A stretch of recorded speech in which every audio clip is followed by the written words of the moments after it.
من الشيطان الرجيم. بسم الله الرحمن الرحيم. الحمد لله رب العالمين. الحمد لله الذي هدانا لهذا وما كنا لنهتدي لولا أن هدانا الله. لقد جاءت رسل ربنا بالحق ثم الصلاة والسلام والتحية والإكرام على رسول العنام سيدنا وشفيعنا وطبيب ذنوبنا مولانا ومولى الثقلين محبوب رب المشرقين والمغربين جد الحسن والحسين الذي سمي في السماء بأحمد وفي الأرضين بأبي القاسم المصطفى محمد. اللهم صل على محمد وآل محمد وعلى أهل بيته الطيبين الطاهرين المعصومين المنتجبين. اللهم صل وسلم وزد وبارك على صاحب الدعوة النبوية والسنة الحيدرية والعصمة الفاطمية والحلم الحسنية والشجاعة الحسينية والعبادة السجادية والمآثر الباقرية والآثار الجعفرية والعلوم الكاظمية والحدد الرضوية والجود التقوية والنقاوة النقوية والهيبة العسكرية والغيبة الإلهية سلوات. اللهم صل على محمد وآل محمد. أما بعد فقد قال في كتابه الكريم وهو أصدق الصادقين وقوله الحق. بسم الله الرحمن الرحيم. وكل شيء أحصيناه في إمام مبين سلوات. اللهم صل على محمد وآل محمد. آج کی میری اس مختصر سی تقریر کا موضوع ہے فضائل یعقوب الدین امام المتقین حبل اللہ المتین امام المبین مصداق النبع العظیم اخو الرسول زوج البتول ولی الاولیاء ووارث الانبیاء مصباح السلام جبل الراسخ سید العرب کاشف الکرب صراط المستقیم مظہر العجائب اسد اللہ الغالب غالب كل غالب مطلوب كل طالب صدیق الاکبر فارق الاعظم وجه اللہ لسان اللہ عین اللہ نور اللہ نفس اللہ سر اللہ امیر المؤمنین علی ابن ابی طالب.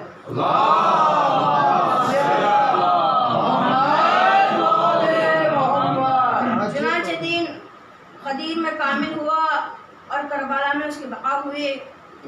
میں نے سوچا کہ ابتدا غدیر سے کریں گے اور کربلا سے اپنی تقریر کا اختتام کروں گا. چنانچہ ہمارے یہاں اکثر رواج ہے کہ جو بھی کام ہو سب سے پہلے قرآن کا سہارا لیا جاتا ہے. سب سے پہلے حضرت علی کے فضائل قرآن سے بیان کرنا شروع کرتا ہوں کہ روایت یہ بتاتی ہے کہ ابن عباس شاگرد مولا علیہ السلام مفسر قرآن مکے میں تفسیر قرآن کا درس دیتے تھے. ایک روز فقیر شام معاویہ مکہ خانہ کعبہ کی زیارت کرنے کے لیے آیا. اس کے جاسوسوں نے اسے بتایا کہ ابن عباس تفسیر قرآن کا درس دیتے ہیں. اس نے کہا یہ تو اچھی بات ہے, درس دے رہے ہیں, دینے دو. کہنے والے نے کہا کہ درس تو صرف ایک بہانہ ہے, وہ علی کے فضائل بیان کرتا ہے. جیسے ہی علی کے فضائل کا نام آیا اس کا چہرہ اتر گیا. علی کے فضائل سے ہر منافق کا چہرہ اتر جاتا ہے. چنانچہ معاویہ گیا ابن عباس کے درس میں شریک ہوا اور درس ختم ہونے کے بعد کرتا ہے اے ابن عباس تم کیا کر رہے تھے؟ معاویہ تفسیر قرآن کا درس دے رہا تھا. کہا کہ تفسیر قرآن کا درس دے رہے تھے, علی کے فضائل بیان کر رہے تھے. تفسیر قرآن کا درس دے رہے تھے, علی کے فضائل بیان کر رہے تھے. کہا کہ قرآن میں ایسی کوئی آیت نہیں ہے جو علی کی شان کا قصیدہ نہ پڑھ رہی ہو. اچھا اب میں آیت پڑھتا ہوں, تو بتا. اسے معاویہ کو تو بتا کہ وہ کس کی شان میں نازل ہوئی. کہا پڑھ. بسم اللہ الرحمن الرحیم. انما يريد الله ليذهب عنكم الرجس اهل البيت ويطهركم تطهيرا. ابن عباس نے کہا کس کی شان میں نازل ہوئی؟ معاویہ کہتا یہ تو علی کی طہارت و عصمت کا اعلان کر رہی ہے. لیکن اے ابن عباس کیا ضروری ہے قرآن میں اسی آیت کی تفسیر بیان کرو, دوسری آیت کی تفسیر بیان کرو؟ ابن عباس نے کہا وَأَقِيمُوا الصَّلَاةَ وَآتُوا الزَّكَاةَ وَارْكَعُوا مَعَ الرَّاكِعِينَ. اس کی شان میں نازل ہوئی. معاویہ کہتا ہے یہ تو علی کی حالت رکوع میں زکوٰۃ دینے پر دلالت کر رہی ہے. لیکن اے ابن عباس کیا ضروری ہے اسی آیت کی تفسیر بیان کرو، کسی اور آیت کی تفسیر بیان کرو؟ ابن عباس نے کہا عما یتساءلون عن النبع العظیم، اس کی شان میں نازل ہوئی۔ کہا یہ تو علی کے مصداق نبع العظیم ہونے کا قصیدہ پڑھ رہی ہے، لیکن اے ابن عباس کیا ضروری ہے اسی آیت کی تفسیر بیان کرو، کسی اور آیت کی تفسیر بیان کرو؟ اب ابن عباس نے کہا وَيُطْعِمُونَ الطَّعَامَ عَلَىٰ حُبِّهِ مِسْكِينًا وَيَتِيمًا وَأَسِيرًا، اس کی شان میں نازل ہوئی۔ کہا یہ تو علی کی سخاوت کا اعلان کر رہی ہے اور یتیم و مسکینوں سے محبت کرنے کا اعلان کر رہی ہے، لیکن اے ابن عباس کیا قرآن میں اسی آیت کی تفسیر بیان کرنا ہے، کسی اور آیت کی تفسیر، کسی اور آیت کی تفسیر بیان کرو؟ ابن عباس نے کہا وَكُلَّ شَيْءٍ أَحْصَيْنَاهُ فِي إِمَامٍ مُبِينٍ، اس کی شان میں نازل ہوئی۔ کہا یہ تو علی کا امام مبین ہونے پر دلالت کر رہی ہے، لیکن اے ابن عباس کیا ضروری ہے اسی آیت کی تفسیر بیان کرو، کسی اور آیت کی تفسیر بیان کرو؟ کہا کہ سأل سائل بعذاب واقع، اس کی شان میں نازل ہوئی۔ معاویہ کہہ رہا ہے کہ یہ تو علی کے دشمنوں کی ہلاکت کا اعلان کر رہی ہے۔ کون؟ معاویہ خود علی کا دشمن کہہ رہا ہے کہ یہ آیت علی کے دشمنوں کے ہلاکت کا اعلان کر رہی ہے، خود دشمن علی کے دشمنی کی ہلاکت کا اعلان کر رہا ہے، لیکن اے ابن عباس کیا ضروری ہے اس آیت کی تفسیر بیان کرو، کسی اور آیت کی تفسیر بیان کرو؟ کہا کہ وَأَنفُسَنَا وَأَنفُسَكُمْ، کس کی شان میں نازل ہوئی؟ کہا یہ تو علی کے نفس رسول ہونے پر قصیدہ پڑھ رہی ہے، لیکن اے ابن عباس کیا ضروری ہے اسی آیت کی تفسیر بیان کرو، کسی اور آیت کی تفسیر بیان کرو؟ ابن عباس نے کہا یا ایھا الرسول بلغ ما انزل الیک، اس کی شان میں نازل ہوئی۔ یہ تو علی کے ولایت کا اعلان کر رہی ہے، لیکن اے ابن عباس کیا ضروری ہے اسی آیت کی تفسیر بیان کرو، کسی اور آیت کی تفسیر بیان کرو؟ اب ابن عباس نے کہا الیوم اکملت لکم دینکم واتممت علیکم نعمتی ورضیت لکم الاسلام دینا، اس کی شان میں نازل ہوئی۔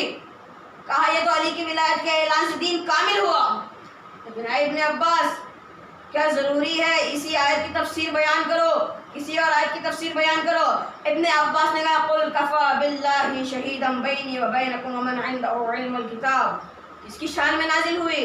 کہا یہ تو علی کے عالم الکتاب ہونے پر دلالت کر رہی ہے۔ ابھی عالم الکتاب ہونے کی دلالت کے ثبوت کیا ہے؟ جب علی کو 16 رجب رسول اللہ نے اپنے گہوارے اپنے گود میں لیا تو حضرت علی نے کیا فرمایا؟ یا رسول اللہ کیا سناؤ؟ تورات سناؤ۔ ابھی امام علی صرف 6 یا 3 دن کے تھے۔ تورات سناؤ، انجیل سناؤ، زبور سناؤ، کیا سناؤ؟ ابھی قرآن نازل نہیں ہوا تھا کہ مولا علی نے فرمایا کیا قرآن سناؤ، اور مولا علی نے یہ فرمایا قد افلح المؤمنون۔ عالم کتاب ہونے کی دلالت کر رہی ہے۔ گفتگو چلتے رہی۔ ابن عباس نے کہا اب تک میں آیت پڑھ رہا تھا، تو بتا رہا تھا، معاویہ بتا رہا تھا کہ وہ کس طرح علی کی شان کا قصیدہ پڑھ رہی ہے۔ اچھا اب تو آیت پڑھ، میں بتاتا ہوں وہ کس طرح علی کی شان کا قصیدہ پڑھ رہی ہے۔ کہا بتا۔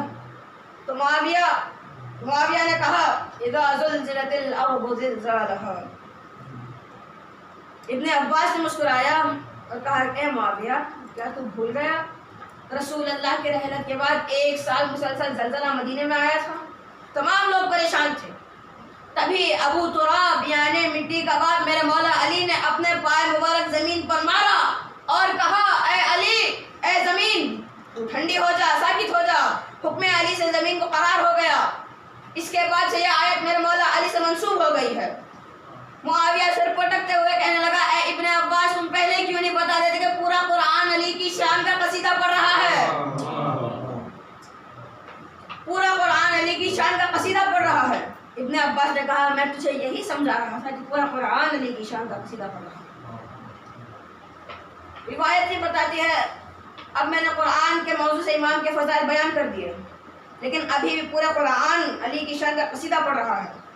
اگر ہم مولا علی کے فضائل بیان کریں تو کئی صدیاں گزر جائیں گی، لیکن ہماری اس حقیر سے زبان سے نہ ہم فضائل مکمل کر پائیں گے، نہ ہم اس حقیر سے کان سے پورے فضائل سن پائیں گے۔ تو اب حدیث کے مطالعے میں دیکھیں کہ ایک مرتبہ جب رسول اللہ اپنے اصحاب کے ساتھ مسجد نبوی میں تشریف فرماتے کہ ایک ہیبت ناک چہرے والا شخص آیا اور رسول اللہ کی خدمت میں آ کر بیٹھ گیا۔ کہا یا رسول اللہ مجھے ایک چیز کا جواب چاہیے۔ تمام اصحاب دیکھ کر اسے ڈر گئے۔ رسول اللہ نے کہا پہلے اپنا تعارف کرواؤ۔ تو اس نے کہا میں شیطان ابلیس کی اولاد سے ہوں. جب میرے جد ابلیس کو جنت سے نکال دیا گیا تو ہم نے یہ عہد کیا تھا کہ ہم آدم کو اور اولاد آدم کو ستائیں گے، تکلیف دیں گے.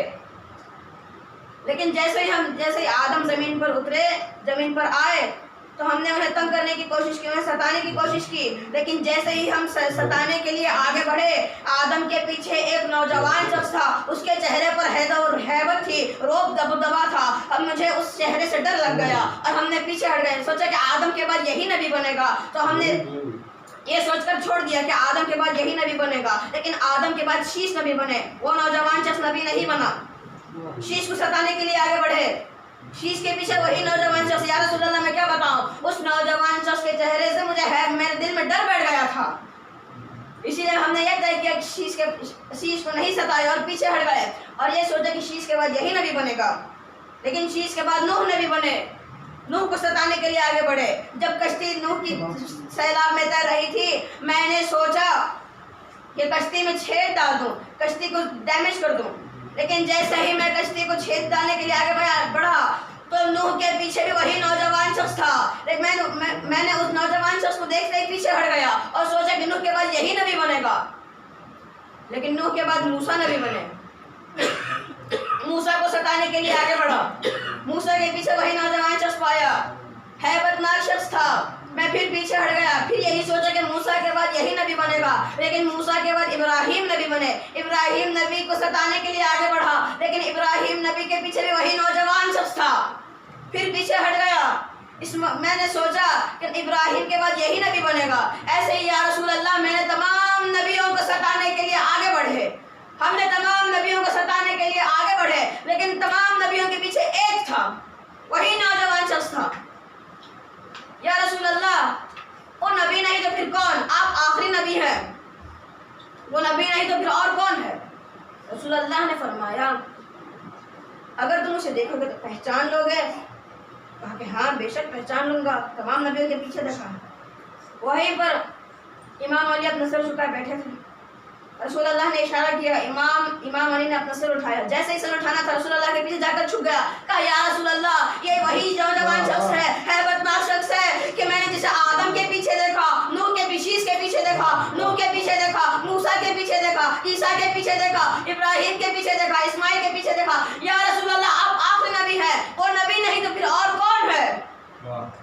رسول اللہ نے مسکراتے ہوا کہا ھذا اخی و وصی و خلیفتی و صاحب لوائی یعصوب الدین امام المتقین حبل اللہ المتین امام المبین مصداق النبع العظیم اخو الرسول زوج البتول ولی الاولیاء ووارث الانبیاء مصباح السلام جبل الراسع سید العرب کاشف الکرب صراط المستقیم مظہر العجائب اسد اللہ الغالب غالب کل غالب مطلوب کل غالب صدیق الاکبر فارق الاعظم وجہ اللہ لسان اللہ عین اللہ نور اللہ نفس اللہ سر اللہ ھذا علی ابن ابی طالب.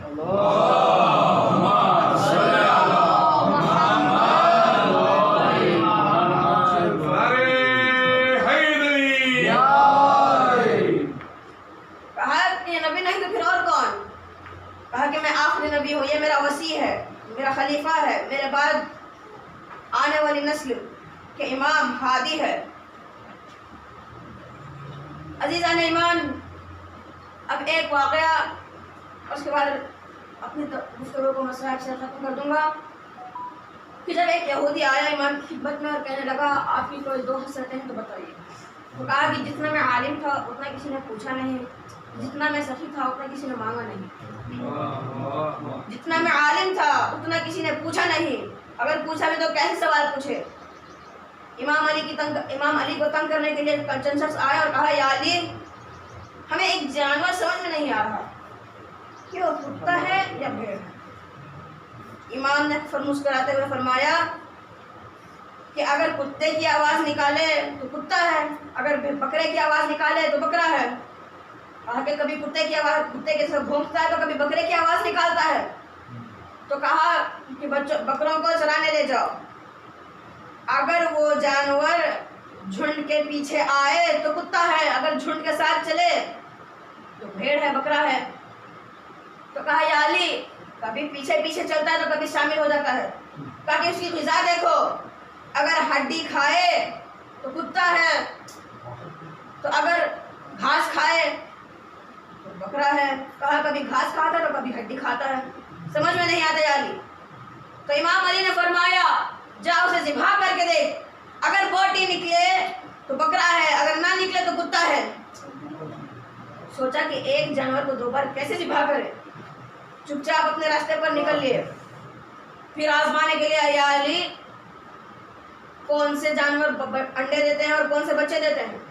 امام نے پھر مسکراتے ہوئے جواب دیا جن جن جانور کے کان ظاہر ہیں دکھائی دیں تمہیں، اگر کسی جانور کے کان دکھائی دے تو وہ بچے دیتے ہیں، اگر کوئی جانور کے کان پوشیدہ ہیں تمہیں دکھائی نہ دے تو وہ انڈے دیتے ہیں.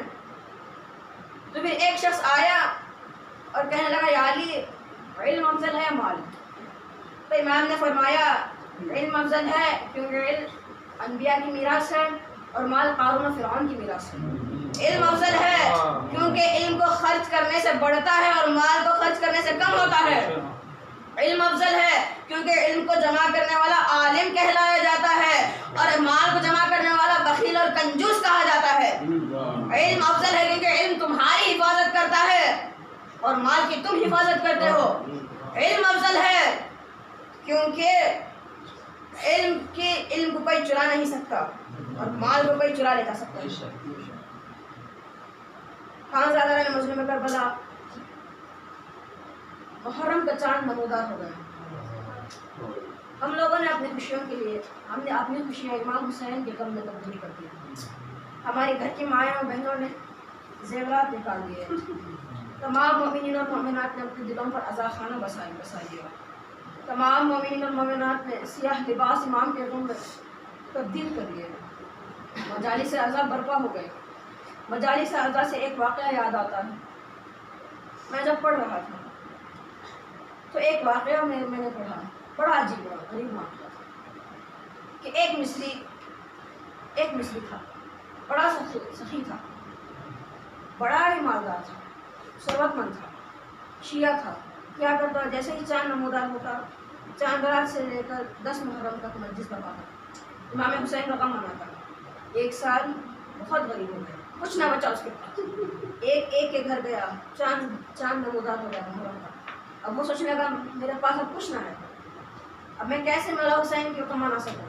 تو گیا ایک کے گھر دخل بات کیا. جب پوچھا گیا کچھ کام ہے، کہا کچھ نہیں. کیوں؟ کچھ کام کیوں؟ تم کام کیوں مانگ رہے ہو؟ کہا کہ کام کروں گا پیسے ملیں گے، ان پیسوں سے میرے مولا کا غم مناؤں گا. کئی دروازے کھٹکھٹائے، سبھی نے منع کر دیا. تبھی بیوی نے اپنا ہاتھ شوہر کے کاندھے پر رکھا اور کہا چلو گھر چلو مجھے کچھ دکھانا ہے.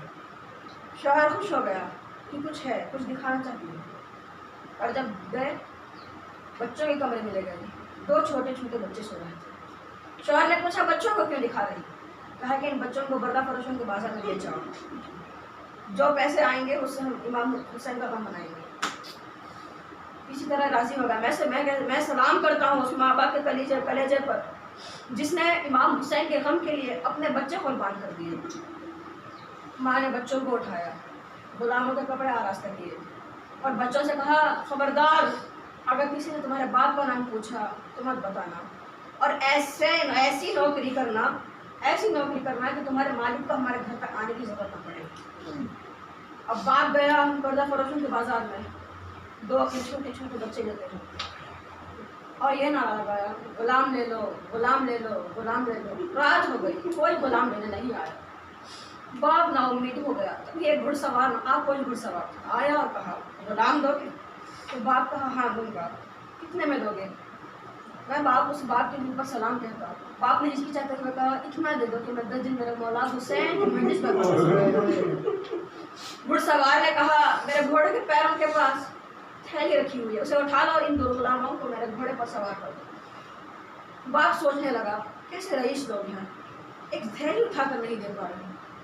تبھی اس گھڑ سوار نے آواز دی اے شخص اگر میرے ہاتھ سالم رہتے تو میں ضرور اس تھیلی کو اٹھا کر تمہارے ہاتھوں میں دیتا اور ان 2 غلاموں کو اپنے گھوڑے پر سوار کرتا، لیکن کیا کروں میرے دونوں ہاتھ نہیں ہیں. باپ نے تھیلی اٹھائی، 2 بچوں کو گھوڑے پر سوار کیا اور گھر آ گیا. ماں دہلیز پر بیٹھی دیکھ رہی ہے. باپ کو خالی ہاتھ آتے ہوئے دیکھا. کیا بیت رہی ہوگی اس ماں کے اوپر. جیسے ہی باپ قریب آیا, ماں نے کہا اب بچوں کا غم بھول جاؤ, حسین کی امانت تھی, ہم نے اسے لوٹا دی, اب چلو جاؤ اور مجلس کا اعلان کر دو. باپ گیا, مجلس کا اعلان کر دیا. 10 دن مجلس ہوئی, مولا کا غم ہوا, لیکن ماں باپ کا بھی دل ہوتا ہے. عاشور کے رات باپ اور ماں کبھی بچوں کی کمرے کی دہلیز پر کھڑے ہوتے, تو کبھی ماں باپ بچوں کا بستر دیکھتا, ماں کبھی بچوں کے کپڑے دیکھتی اور گریہ آزاری کرتی. تبھی دخل باپ کی آواز آئی. ماں گئی دروازہ کھولنے کے لیے, دیکھا کہ ایک نقاب پوش بیوی تھی, 2 چھوٹے چھوٹے بچوں اپنے بچوں کو لائی تھی. ماں نے ہاتھ جوڑ کر کہا اے بی بی معاف کر دیجئے گا, ان بچوں کو نوکری کی عادت نہیں ہے, کچھ معاف کر دیجئے. تو بی بی نے سزا دی کہ ہم اولاد دیتے ہیں مگر لیتے نہیں. بی بی نے ماں حیران ہو گئی اور پوچھنے لگی اے بی بی تو کون ہے. تو بی بی نے جواب دیا کہ جس کا تو 10 دن غم منا رہی تھی, اسی کی میں دکھیاری ماں ہوں. مظلوم کربلا, چاند محرم کا نمودار ہو گیا, چاند محرم کا نمودار ہو گیا. اب مولا حسین کوفے کی جانب چلے. خور کا لشکر راستے میں روک لیا, کہا کہ اے حسین کوفہ نہ جانا, ہم تمہیں یہی قتل کر دیں گے. تو امام نے کربلا کا رخ کیا, فرات کے کنارے اپنے خیام لگائے, اور جیسے ہی دیکھا کہ فرات کے کنارے امام کے خیام ہے, ظالموں نے کہا اسے ہٹا دو. عباس نے اپنی تلوار کھینچی اور ایک لکیر بنائی اور کہا اس لکیر کی کس کی مجال کہ اس لکیر کے سامنے آئے, اس لکیر کو آگے پار کرے. بڑا روب و دبدبا تھا جناب عباس کا, کوئی کسی کی ہمت نہ تھی. سب نے صفین میں اس کا انجام دیکھ لیا تھا, صفین میں اپنے اس کا انجام دیکھ لیا تھا, کسی نے آگے نہ بڑھا. مولا حسین نے بی بی زینب کو بلایا اور کہا کہ شیر جلال میں ہے, ابھی عاشورہ نہیں آئے, شیر کو روک لو. تو بی بی نے فضا کی طرف سے فضا کو بھیجا اور بلایا. بی بی فضا گئی, عباس تمہیں شہزادی زینب بلا رہی ہے. جناب عباس خیام میں گئے, اپنا سر جھکاتے ہوئے گئے. بی بی زینب نے کہا عباس ارے ابھی عاشورہ نہیں آئی, ارے خیام کو اٹھا لو. ارے عباس نے بی بی زینب کا حکم مانتے ہوئے اپنا سر جھکائے ہوئے تمام خیام اٹھائے. میں کہتا ہوں اے میری شہزادی, ارے ابھی آپ شہزادی ہیں, لیکن کچھ دن بعد اس آپ ہی کا آپ کے گلے میں رن باندھی جائے گی, ارے آپ کی چادر چھین لی جائے گی, آپ کو بے پردہ کوفہ شام کی گلیاں گھمائے جائیں گے. وَسَيَعْلَمُ الَّذِينَ ظَلَمُوا أَيَّ مُنقَلَبٍ يَنقَلِبُونَ.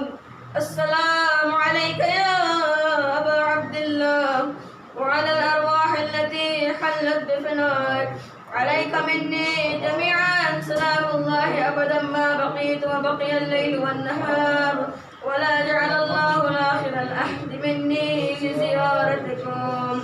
السلام